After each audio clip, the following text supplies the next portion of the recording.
আপনি যে বললেন যে ময়মনসিংহে হিন্দুকে মারা হয়েছে নিষ্ঠুরভাবে, এটা নিয়ে খুব মন্তব্য করতে আস্তে আস্তে করছে, সবাই চিন্তা ভাবনা করে করছে। এক, দুই, লক্ষ্মীপুরে নিষ্ঠুরভাবে দুটা মানুষকে পুড়ে হত্যা করলো, তো সেগুলাতে জানা যায় লক্ষ লক্ষ লোক যায় নাই, দুঃখ প্রকাশও করে নাই, নিন্দাও করে নাই। কিন্তু ওসমান হাদির জানা যায় লক্ষ লক্ষ মানুষ সেখানে নিন্দা করছেন। তো এটা রাজনীতি ভাই।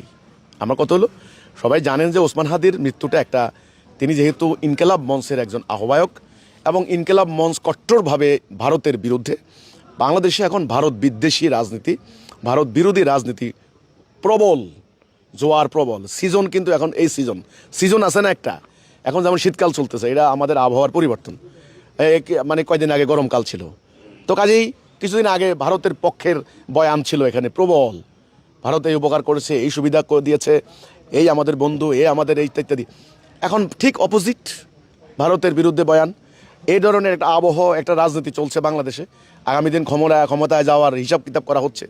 এই জন্য হাদির ইস্যুটা হয়ে গেছে রাজনৈতিক ইস্যু। এই জন্য অনেকে সমবেদনা জ্ঞাপন করার জন্য গিয়েছেন, অনেকে হাজির হয়েছেন, এবং এখানে অনেকে সিনসিয়ারলি হাদিকে পছন্দ করে এমন লোক গেছে। কিন্তু আমার কথা হলো, নিন্দা করতে হলে আমরা নিন্দা করব সকল অন্যায়ের, সকল খুনের বিচার চাইব, সকল খুনের। ময়মনসিংহে যেই ছেলেটাকে দীপু চন্দ্র যাকে হত্যা করা হলো, আমরা তার হত্যাকারীদের গ্রেপ্তারের দাবি জানিয়েছি, নিন্দা করছি। পাশাপাশি আমরা হাদির হত্যাকারীদেরকেও গ্রেপ্তার করার দাবি জানিয়েছি, নিন্দা করছি, কঠোর ভাষায় নিন্দা করছি। এবং এই যে মব সন্ত্রাসের বিরুদ্ধে আমরা প্রতিবাদ জানাচ্ছি। কাজে আমাদের প্রতিবাদ সকল অন্যায়ের বিরুদ্ধে।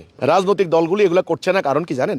রাজনীতি সোজা হিসাবে তো আপনারা বোঝার কথা, মিডিয়া তো বোঝার কথা, এটা তো কোনো বড় কঠিন ব্যাপার না। অক্সফোর্ড বিশ্ববিদ্যালয়ের ডিগ্রি আনার দরকার নেই এই রাজনীতি বুঝতে হলে। সহজ, সিম্পল। কৃষক শ্রমিক জনতা এই রাজনীতি বুঝে। কিছু মৃত্যু আছে রাজনৈতিকভাবে কাজে লাগানো হয়, যেমন জুলাইয়ের কত লোক জীবন দিছে না? রংপুরের আবু সাইদ আমাদের ধর্মীয় দলের নেতারা দৌড়ায় গিয়ে আবু সাইদের কবর জিয়ারত করেন হেলিকপ্টারে গিয়ে, অথচ নিজের এই 15 বছরে নিজেদের কত শত কর্মী মারা গিয়েছে। কোন কর্মীর কবরস্থানে গিয়ে জিয়ারত করছে কিনা আমি দেখি নাই। আবু সাইদের কবর যায় যান, অসুবিধা নাই, এটা আমার কোনো যান, ঠিক আছে। তো কিছু কিছু ব্যাপার রাজনীতিতে কাজে লাগায় ভাই। এই জন্য হাদিসে একটা কথা আছে, ইন্নামাল আমালু বিন্নিয়াত, আমলটা নিয়তের উপর নির্ভর করে। তুমি হাদিস জানাজা কেন গেলে? আল্লাহ দেখেন নাই?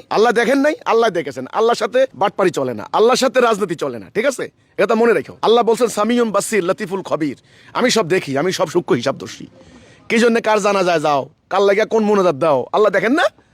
আল্লাহ দেখেন। এই জন্য হাসরের দিন সব যখন প্রকাশ হয়ে যাবে, তখন এরা লজ্জিত হবে। এই হলো আমার কথাটা। প্রতিবাদ করলে সকল অন্যায়ের করা উচিত। যেহেতু আমি মোমেন, আমি আল্লাহর প্রতি ঈমান আনছি, আমি আল্লাহ ছাড়া কাউকে ভয় করি না। কথা শেষ।